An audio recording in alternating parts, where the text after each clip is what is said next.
This is a roller. This is a roller for this machine. So it's a forearm roll. This is a hand closer for your grip. And then you have a forearm curl down here with a bench that holds your wrists. So you actually have a lot going on here for the Atlantis machine. It's actually one of my old favorites. I didn't put that shit in the bender. I just bent it myself, bro. It's tough, ain't it? No. You're using biceps to cheat. I'm using strictly fuck, wrist. man. Honestly, dude, I'm humbled at the moment. I could probably go a little higher. Oh, fuck. Dude, this guy is a genetic specimen. I came up with that.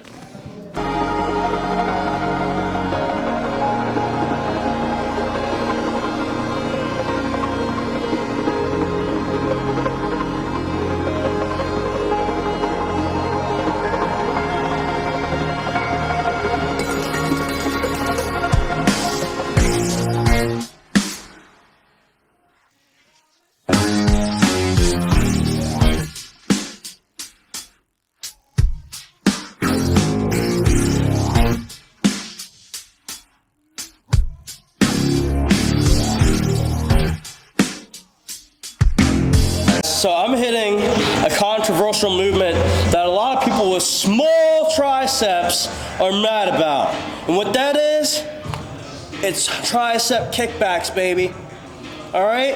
They were not too good for the people in the golden era when they had better arms and bodybuilding than they do now. Oops. Not sorry. So why are they too good for you?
Let's go. Now you guys notice I'm not always going like all the way down my chest because to me I don't feel comfortable with that. And I believe that chest should be about doing something that's comfortable to your sternum, clavicle. Everybody's clavicles are different. I have very long clavicles and my chest is a strong point for me. So I don't give a shit what anybody says. In my opinion, me building my chest had to do with me staying in a range where it felt comfortable to be able to press heavy weight, and also where I could get static contraction and be able to control the weight. As you see, I'm working with negatives here, even when I'm doing heavy things.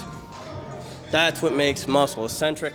And I believe in stretch, so I do fascial stretches, and if I want to hit a very deep extra range of motion, which I do sometimes, I'll do some later sets like that, or I'll go and I'll do a movement that has something that has like some merited value of sorts, like a 90-second basically isometric or static hold, which is called a fascial stretching. Basically, it stretches the fascia of the muscle and make micro tears in the muscle, which allows the muscle to have more needs to signal for nutrients And that's something I believe in. Dr. Mike, if I'm ever famous enough and you care about me, please tell me what you think about my opinion.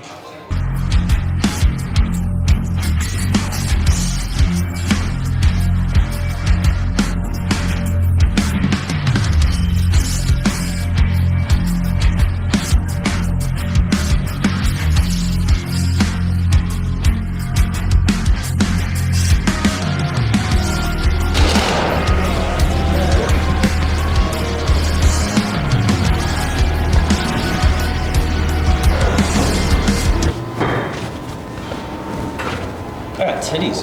The Asian boy.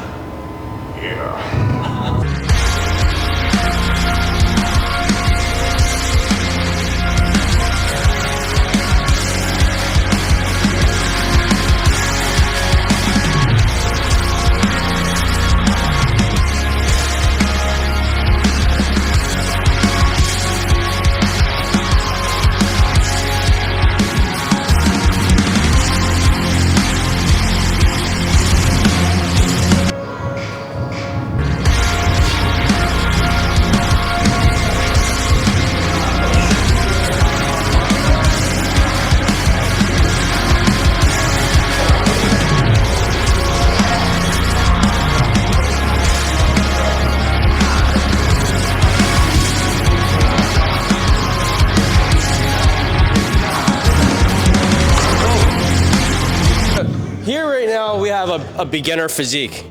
And what I want to talk about with a beginner physique here is basically understanding terms of potential and understanding maybe where your focus later on may be.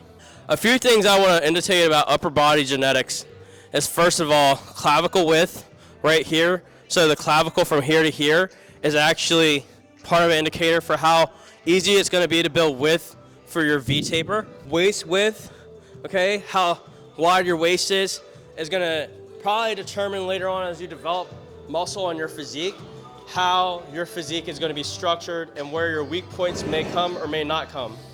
So also another thing we can look at is the arm. Man, could you give me a bicep flex? Now if you look at something here, we have where the forearm crease and bicep crease is to the actual head of the bicep. And this is where we actually see how many fingers we can fit in between the two. He's got 2 fingers, so if you're less than 3 fingers, you're probably gonna have less of a harder time building arms in the long run once you start building a really good physique. Then you look at the triceps here. So if you can actually do a tricep extension for me like this distance from his triceps to his elbow is actually gonna dictate how easy or how hard it is for him to build his tricep. So this is a few things you can use about your genetics. Another thing you can look at, you can actually see where the trap comes to and where the delts are. He's gonna be a guy who's gonna be what we're called trap dominant, in my opinion, where your traps are gonna develop quicker than your deltoids. He'll probably have to work more on his deltoids than his traps in the long run. All right, that's a little bit about that.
So, you've been lifting for how long? I've been lifting for about like a year now, honestly, man. So how long are you doing it? Like how often are you doing it? So I mean, I've been doing it for, dude, man, at least a little over a year is what I've been doing. I mean, when I started, I was 90 pounds, bro. So I was almost borderline anorexic when I started. So did you have a problem actually eating in the beginning? yes, I did. I stopped eating just because I went through a lot of shit that was going on. So just because of that, I literally, it's been fucking rough. What's your relationship with food like? It's hard to eat. Every day I wake up, it's very hard to eat. I can't eat sometimes, but I force myself to eat because I see the big picture at the end of the day. So is it like a psychological thing for you, would you say? It's more mental. It's just your brain tells you don't want to eat, you don't eat. Is it like, do you struggle with like some emotional thing maybe? More, I wouldn't say emotion. It's just like, it's hard. It's like people like bacon. I didn't like bacon in the morning. But now that I've been in the gym every day of the week, I know that you have to eat. You have to have that nutrition. You have to have that calorie surplus goal. And that's why I have to ask you, in your time, looking at your physique and everything else, brother, what's it like? How do you give yourself rest or anything? Or like, what's that?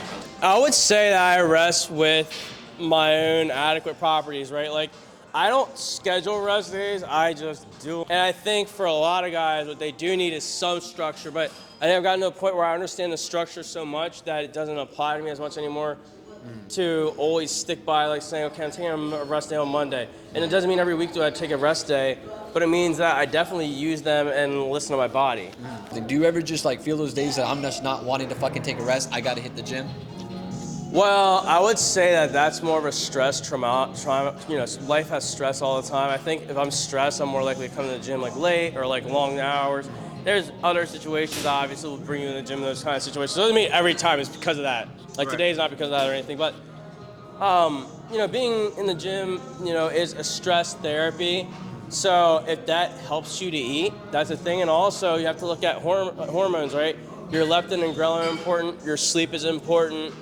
These things are not only important for your appetite and regulating ghrelin and leptin, which are the hormones that make you hungry or not hungry, right?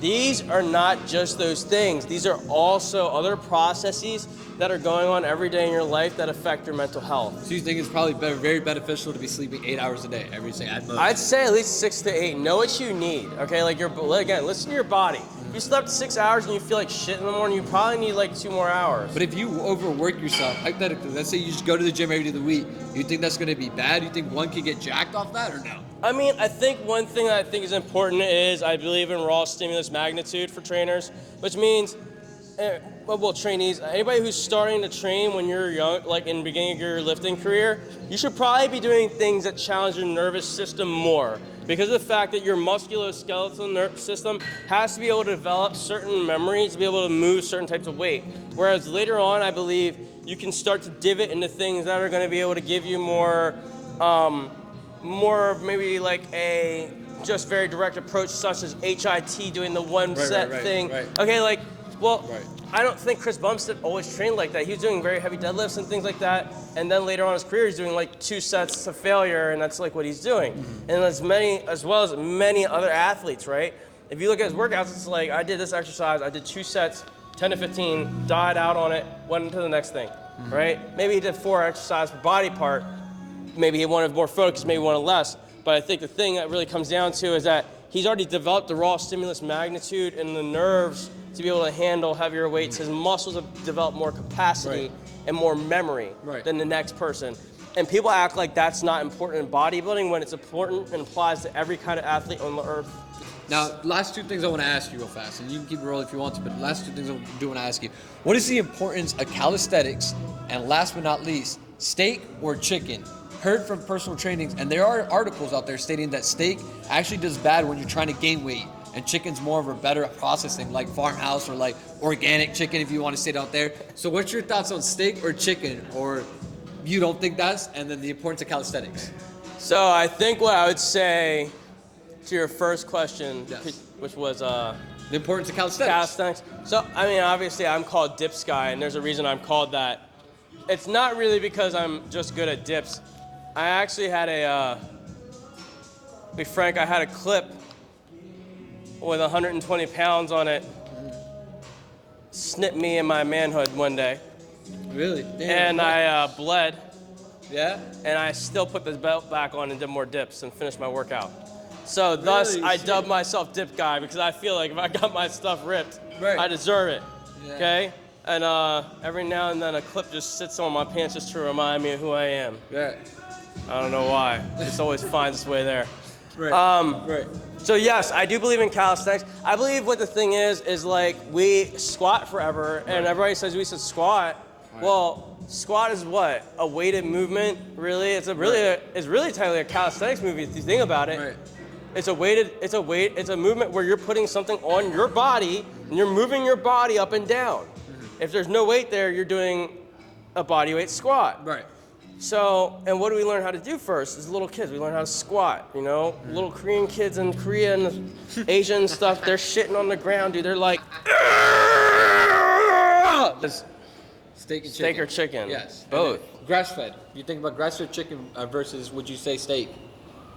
That's a good topic to talk about because there's Both. No, because look, if you hear him saying there's. So I would say me as a personal person. So first of all, I believe you should eat foods that you like, but Right. you should find foods that are matching something that's going to be conducive to your goal. Right. So if you're going to be like, I only like Cheetos, well, grow the fuck up and find some food you like. Right. Go to the damn market and figure something out, right? Right. Like find out, like, I like eggs, I like this, I like that. And learn what protein is, and because it's going to be one of the most important nutrients Right. you can nail. If you can nail that, you can probably nail other things, in Right. my opinion. It's just a consistent thing that's like kind of like a place marker, right? Right. Like I already know I did this correctly. And now if I can check box the carbohydrates, or if I can check a box of fats, I know I can have a perfect structured diet today. Right. So it's 1/3 of the situation. So you might as well win one if you're not going to win the other ones. Right. But That being said, I do advocate high protein, and technically, there's cases where both steak and chicken have higher protein. If I'm gonna ask about like what I could have, like if I'm having my ideal meal, definitely gonna be having a T-bone, and it's gonna be bloody and dripping red, and I don't care if you're gonna cry about it, because I'm gonna give you a middle finger and But doesn't eat it, that has more protein in it, correct? Red, bloody. I don't worry about what has. I worry about what I want to eat and how much I can eat. Like, Do you eat like- to failure? That's a good question to ask. sometimes, yes. there it is. There's the man's that I broke it there. Yes, There it is. Sometimes, yes. I do waddle away from the table and then take about 40 minutes on the shitter. Yes, but the Hey, I have ulcerative colitis. I do have a stomach disease. So that is a true thing about Hold on, me. Hear me out. So have you heard I said I do have a stomach disease? Right, you do. Yes. My case scenario, they say to me that, you eat so much, because I do eat a lot. But hear me out. I'm trying to eat more, obviously. When you start from 90, you go to 140, it's definitely improvement, but it's like you got a lot more. And the thing is, when my eating, bro, is I eat so much, bro, if I have to take a shit, I'll just eat more right after I take a shit, bro. So I feel that. Well, sometimes I don't know if it's about gorging yourself. You should eat to the point of satiation. That's the most important thing. Yes. And if you're having trouble eating bigger amounts, then just eat more frequently. Yeah. I believe in eating 4 meals a day, because if you fuck up on your numbers, you can always divide it by 4. So I believe in, like, if you're noticing there's a trend here, I like reducing margins of error. Everybody's going to fuck up, but how much can we reduce fuck up? Right. That's pretty much my whole entire thing. Right. So in my opinion, that's the most important thing that I really can like formulate or come up with when it comes down to, what I can do to. So I have a Yeah. big question to ask you. I'm so wordy. I talk so fucking with much. your videos, but I just have a big question. Look at your physique, brother. Look at this. He's got nice shoulders right here. He's got delts, arm, bicep, everything. Flex with me real fast, boss. It feels like a fetish channel. No. Flex with me real fast, boss, right? Now let me ask you a question. Do you ever cheat a meal? Like not eat Big Mac, not eat like Dude, fucking healthy like I shit. told you. Do you cheat a meat? So did I just not say, fuck up happens? Tiger Woods is one of the richest people on our planet. Yes, sir. And he's black. Yes, sir. Okay? Yes, sir. And Tiger Woods fucked up. Yes, sir. Every one of you has good reason to be critical of me. I am deeply sorry for my irresponsible and selfish behavior I engaged in. You think you special?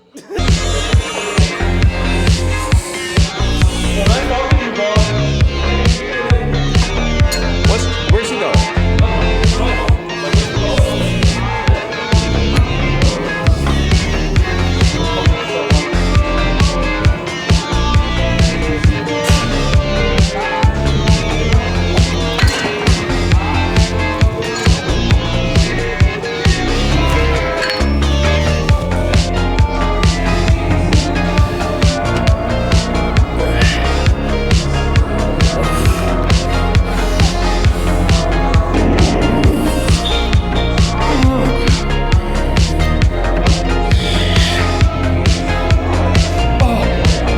Honestly, what I'm gonna say is, yeah, if you feel like that, fine. But to me, a dip is traditionally a tricep movement. And the real dip for your chest is the Garanda dip. Now the issue with the grande dip is it has a slightly unnatural hand position. It was very popularized back in the 1960s and it worked for good reason. This is where one of these kind of dip machines like this comes into play. Now what I like to do with this is if your wrists don't feel comfortable reaching inside, right? You can actually just put your hands just on the front, kind of just pointed in a diagonal direction and get the same exact contraction out of the chest. So this would be where it's at, and this is the true chest dip. And you're putting it down in front of your body, so keep yourself square back again. And the grande dip is probably better executed with a little bit more stability through this right here. If you have a dip machine at your local gym, lean into it and keep those hands right there. And look at how I'm kind of getting this hangman position. Try to get 90 degrees and push down again.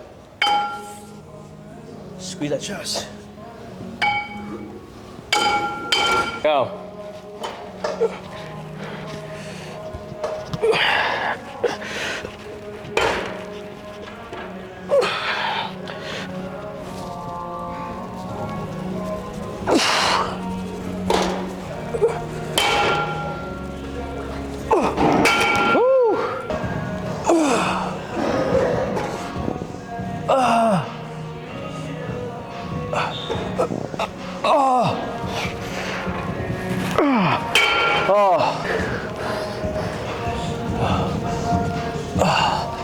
All right, so as you guys can see here,